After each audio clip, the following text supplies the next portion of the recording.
بسم اللہ الرحمن الرحیم۔ السلام علیکم۔ ہمارے چینل کو سبسکرائب کریں اور لائک کریں۔ آج ہم اسی ویڈیو کے پارٹ 2 کے ساتھ آپ کے پاس دوبارہ آپ کی طرف حاضر ہیں۔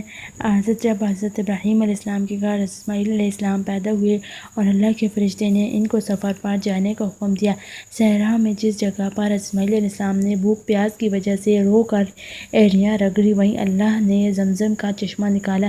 جب حضرت اسماعیل علیہ السلام بڑے ہوئے تو اب اور امتحان ہوا۔ بچوں، جیسے تم طرح طرح کے خواب دیکھتے ہو، کبھی پریاں، کبھی جادو کی چیزیں، کبھی جن بھوت۔ حضرت ابراہیم علیہ السلام نے بھی خواب دیکھا۔ زین اور علی نے شور مچایا، وہ کیا، وہ کیا؟ وہ یہ تھا کہ خواب میں حضرت ابراہیم علیہ السلام اپنے بیٹے حضرت اسماعیل علیہ السلام کو ذبح کر رہے تھے۔ سارے بچوں کے چہرے سفید پڑ گئے۔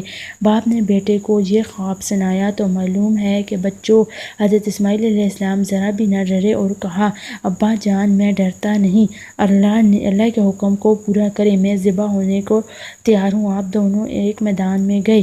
باپ نے ذبح کرنے کو چھری ہاتھ میں لی، آنکھیں بند کی، چھری چلائی۔ جب آنکھیں کھولی تو بیٹے کی جگہ دمبا ذبح ہوا پڑا تھا۔ اللہ نے حضرت اسماعیل علیہ السلام کی جگہ وہاں دمبا رکھ دیا اور حضرت اسماعیل علیہ السلام محفوظ رہے۔ اللہ کو بیٹے کی یہ قربانی بہت پسند آئی۔ اس کی یاد میں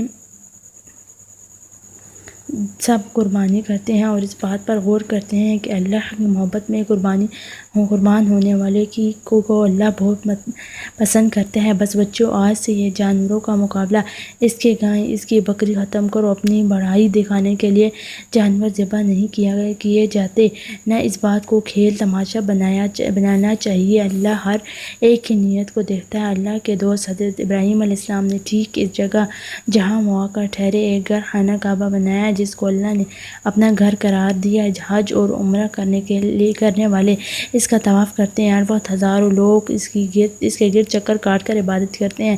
زین، علی اور آمنہ پر اس واقعے کا کافی اثر ہوا۔ ابھی تک باہر نہ بکرے کی طرف بھاگے نہ گائے کی طرف۔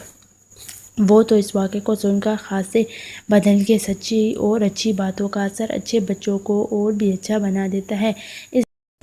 اس لیے انہوں نے اپنے دوستوں کو بھی یہ اچھی باتیں بتائیں اور دوستوں نے بھی اسے غور سے سنی۔ چلیے سوچیے، آج ہم آپ سے کچھ کوشچن پوچھتے ہیں، آپ کمنٹس باکس میں اس کا آنسر ضرور دیجیے گا۔ سوال نمبر 1، جس تہوار پر جانوروں کی قربانی کی جاتی ہے، اس کا کیا نام ہے؟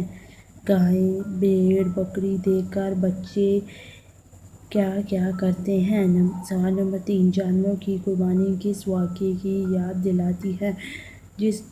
جن بچوں کو، پیارے بچوں، جن کو اس سوال کا جواب پتہ ہے، لازمی ہمیں کمنٹس باکس میں کمنٹس کریں۔